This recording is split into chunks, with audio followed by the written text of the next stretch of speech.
샬롬. 9월 1일 수요일 오늘의 묵상입니다. 오늘 말씀은 사사기 12장 1절부터 15절까지 말씀입니다. 입다가 암몬 사람들과 전쟁을 승리했습니다. 그러자 에브라임 사람들이 와서 입다에게 왜 자신의 부족을 암몬과의 전투에 부르지 않았는가 항의를 합니다. 에브라임 사람들의 전매 특허인 것 같아요. 기드온이 전쟁을 치렀을 때도 나타나서 똑같은 이야기를 하면서 분쟁을 야기했습니다. 그런데 입다는 기드온과 처리하는 방식이 달랐습니다. 기드온은 에브라임 사람들을 달래서 지혜롭게 분쟁을 마무리시키고, 그리고 자신 스스로도 권력을 잡아서 힘을 휘두를 생각이 전혀 없었기 때문에 기드온은 이것을 평화롭게 해결했습니다. 그런데 입다는 기드온처럼 평화롭게 한 것이 아니라 이 사람들과 전쟁을 치러버립니다. 입다가 길르앗 사람들을 이끌고 에브라임 사람들 4만 2천 명 정도를 죽입니다. 이거 어마어마한 사건이에요. 그러다 보니까 에브라임을 비롯한 요단강 동편에 있는 사람들, 요단강 서편에 있는 부족들과 꽤 오랫동안 지역 감정이 생겨버렸습니다. 물론 발단은 에브라임이 먼저 시작을 했습니다. 그런데 이스라엘은 강력한 통치 기구가 없기 때문에 지역별로 소수 사람들이 모여서 전쟁을 치르는 경우가 있습니다. 하나님을 믿는 지파 동맹이었기 때문에 힘의 균형이 굉장히 중요했는데, 에브라임이 정복 전쟁 때 굉장히 많은 전쟁을 치르고 피를 많이 흘렸기 때문에 알게 모르게 에브라임 지파의 힘이 강했던 것은 사실입니다. 자, 그러나 에브라임은 요단 동편에 있어서 다른 지파들과의 관계가 좀 소원했던 것도 사실입니다. 그러다 보니까 어떤 큰 일이 있고 나서 그렇게 하지 않았음에도 불구하고 자신들이 소외됐다는 생각이 자꾸 들었었던 것 같아요. 그래서 무슨 일이 있을 때마다 문제를 삼는데 입다가 이것을 무력으로 다스립니다. 그래서 4만 2천 명가량이 죽습니다. 결국 뿌리 깊은 반목과 갈등이 생긴 시발점이 됐습니다. 입다가 굉장히 잔인하고 호전적인 사람입니다. 사람을 인신제물로 바치겠다. 굉장히 잔인한 사람이죠. 그런 문화가 그렇다고 하더라도 사람을 제물로 바칠 수 있다라고 생각한다는 것 자체가 잔인한 사람입니다. 이런 잔인한 성품을 갖고 있었음에도 불구하고 이 입다가 사사가 된 것은 당시 이스라엘에 입다만한 사람이 없었던 것입니다. 입다가 훌륭해서 사사가 된 것이 아니라 개중 났기 때문에 된 건데, 불평불만했다는 이유로 4만 2천 명을 죽이는 끔찍한 일을 저지릅니다. 이스라엘의 전쟁은 전통적으로 여호와 하나님과 함께 싸운다입니다. 그런데 에브라임과 전쟁을 앞두고는 오늘 본문 어디를 눈 씻고 찾아봐도 하나님의 영이 임하셨다, 하나님이 말씀하셨다라는 구절이 단 한 구절도 없습니다. 입다가 죽고 입산이 사사가 되어 가나안 사람들과 정략 결혼을 하죠. 당시에 신앙 공동체 안에서 했었습니다. 그런데 가나안 우상을 섬기는 사람들과의 결혼은 결국 그 사람들의 신을 인정해 준다는 것입니다. 이스라엘을 다스리는 사사가 정략 결혼을 통해서 다른 신들도 인정하고 자신의 세력을 넓혔습니다. 사사로서 하나님의 법으로 이스라엘을 잘 다스릴 생각은 없고 그 권력을 내가 좀 누려봐야겠다, 이런 생각에 빠졌습니다.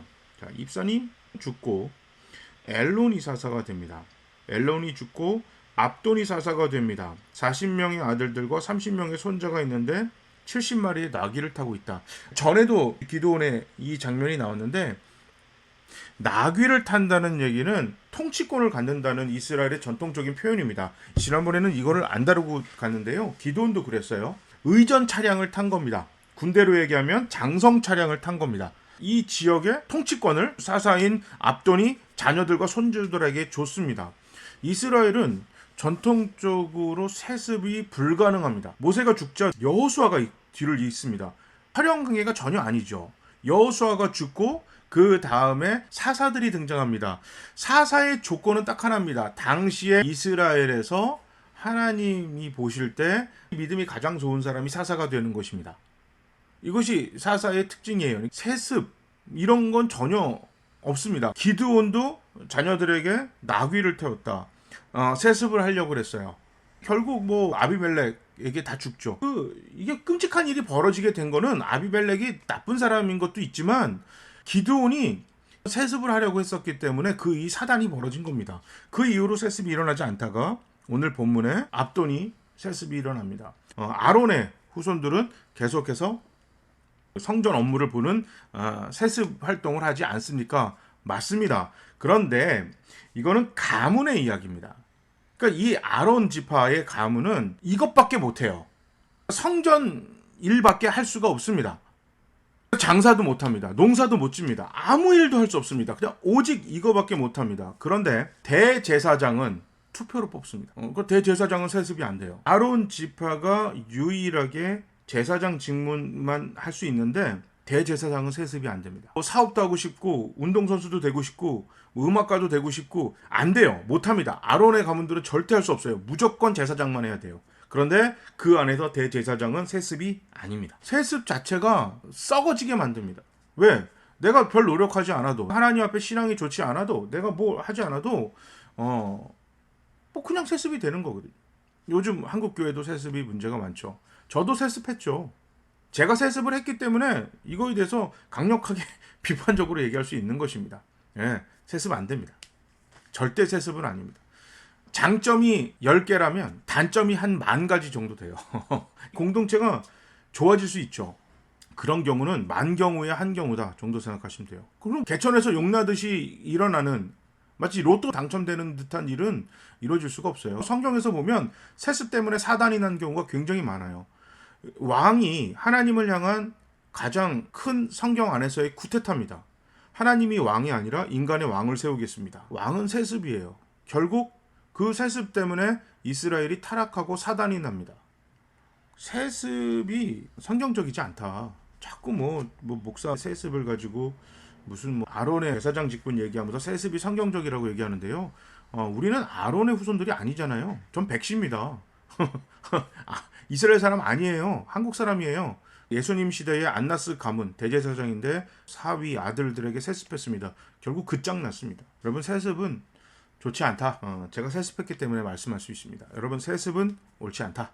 오늘 성경에서 보면 오늘 2가지가 나오죠. 잔인한 사람 입다가 나오고 세습에 대해서 나오고, 그 신앙적으로 사회적으로 갈등을 야기하는 잘못된 것들 속에서 교회가 단호하고 갈등을 푸는 데 있어서 폭력은 정말 더 큰 갈등과 반목을 조성한다. 이거 잊지 않으셨으면 좋겠습니다. 제가 한번 기도하겠습니다. 하나님은 세상의 평화를 위해서 당신이 십자가를 지셨습니다. 잘못된 것을 바로잡기 위해서 먼저 몸소 실천하셨습니다. 우리 교회가 세상의 부조리와 불법에 대항하여 폭력을 동원하고 올바르지 않는 방법을 선택하는 어리석은 행동을 하지 않도록 성령님 도와주시옵소서. 예수님의 이름으로 기도합니다. 아멘. 9월 첫째 날입니다. 9월달이 됐습니다.